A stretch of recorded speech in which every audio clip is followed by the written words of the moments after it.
The Jet Set nightclub collapse was a massive tragedy that happened a few months ago. Major club in the middle of Santo Domingo that is just historic, well known for all of the acts that have come through there. The owner, Antonio Espaillat, I think I'm saying that right, he and his sister were recently arrested for, I guess, negligence in terms of the roof collapse happening as a result of their negligence. If you don't know the whole story, I don't know where you've been, but here's the deal.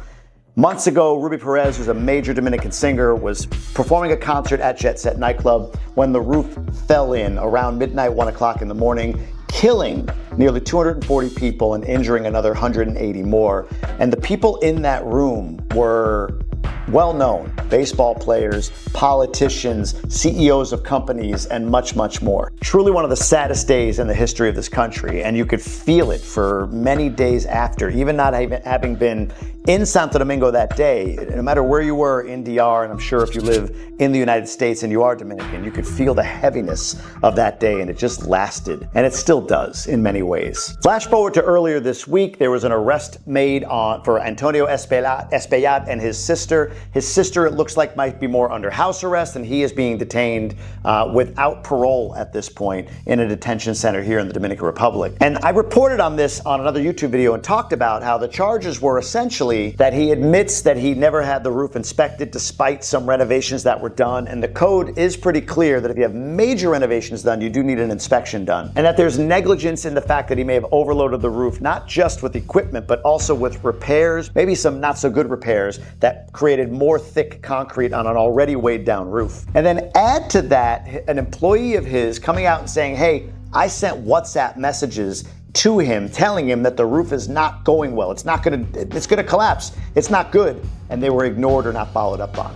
Now, when I first heard that news, it was implied that this had happened at some point in the past. But the new information we're learning is that WhatsApp text from the employee to Antonio were sent that night. In fact, the New York Times reports it this way. It was 2:23 p.m. on a Monday in Santo Domingo. This is well before the concert started. And the club's reservation manager, Gregorio Adames, was getting worried. Chunks of the roof were falling and knocking down ceiling panels. Reading through this, he sent a text. Sir, there's an important issue that needs to be reviewed at the disco, he wrote in a WhatsApp message, the club owner, and according to a 126-page criminal indictment. And then when another chunk came down at 11:40 p.m., bruising a customer, this is before the whole roof came in, he said he urged his boss to cancel the show, but Antonio was out of town.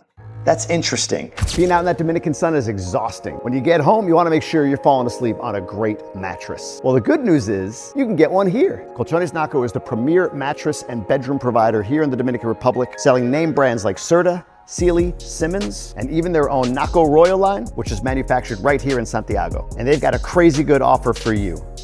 Come into one of their stores in Santiago, Santo Domingo, or right here in Punta Cana, buy a mattress and they'll give you 2 free pillows if you just say the code Gruber 2025. Also works online at colchonesnaco.com. Trust me when I tell you, we have their mattresses in our home. This is the best place to get all your bedroom needs taken care of. Now, back to the video.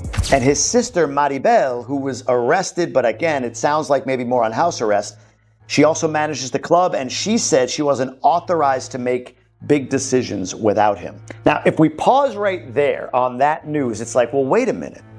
He was notified by text, and then the sister was notified, and she was there. She did nothing. He's away. It's not that he said don't do anything, but he just didn't respond.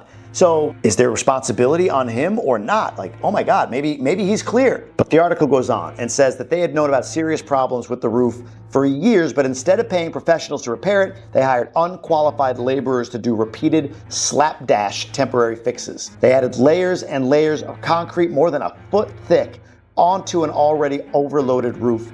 Years of neglect, they say, are documented on social media with posts by customers and complaints from employees. That's what prosecutors say. In addition, 17 heavy structures, including water tanks, air conditioning condensers, and aluminum sheds, were on the club's roof and contributed to the collapse, according to an engineering report commissioned by prosecutors and obtained by the New York Times. It says whenever the roof leaked, owners put tarps on the roof to catch the water or added more layers of concrete, increasing the weight that eventually led to the collapse. It also says that renovations in 2010 and 2015 were done without permits and a necessary support column had been removed. Bingo. If you go back to my last video, I said, man, the law is pretty clear that if you make a major renovation to a property that you do need to get it re-inspected.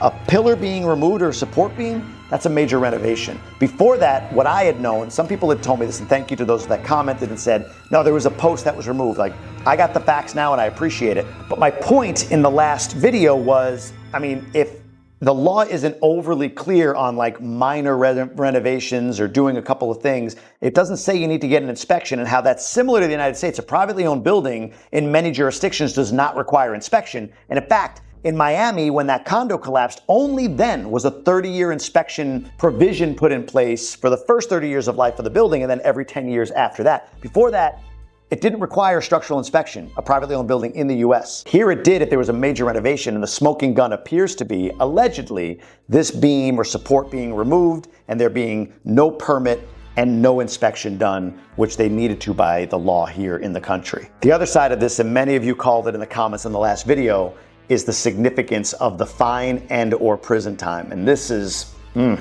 says if convicted, they could face 3 months to 2 years in prison and a small fine. It says even the fine is less than $2. It's insignificant. That was said by a man named Duran is his last name, Ramberto Duran, he was trapped for 7 hours under rubble, and his wife died instantly. So he's saying the most they can get is like a couple of dollar fine and 2 years in prison.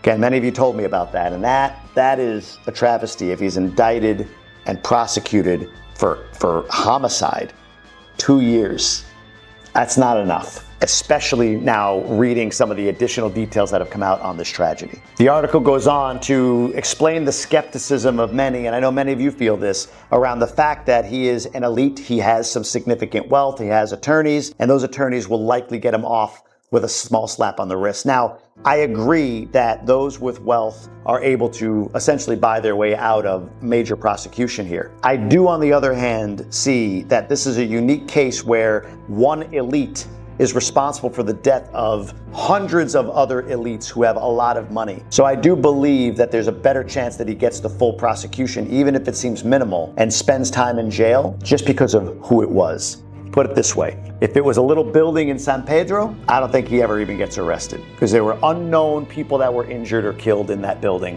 That's my take. But because of who was in that building when this all went down, I mean, legends, celebrities, the governor of Monte Cristi, she died in this tragedy. I mean, she called Abinader's wife from the rubble. Imagine that. And she later perished. I don't know. For me, I think that he gets the full prosecution, but obviously I think we all feel this way. The full prosecution doesn't feel like enough if he's indeed guilty of this level of negligence. And it's a lesson for all of us as we're buying and looking to build or build property down here, making sure that our buildings pass inspection, that they're done well, hire your own private inspector that can't be corrupted by anybody, and make sure that it's safe. And be honest with you, that's the same in the US and anywhere else for that matter.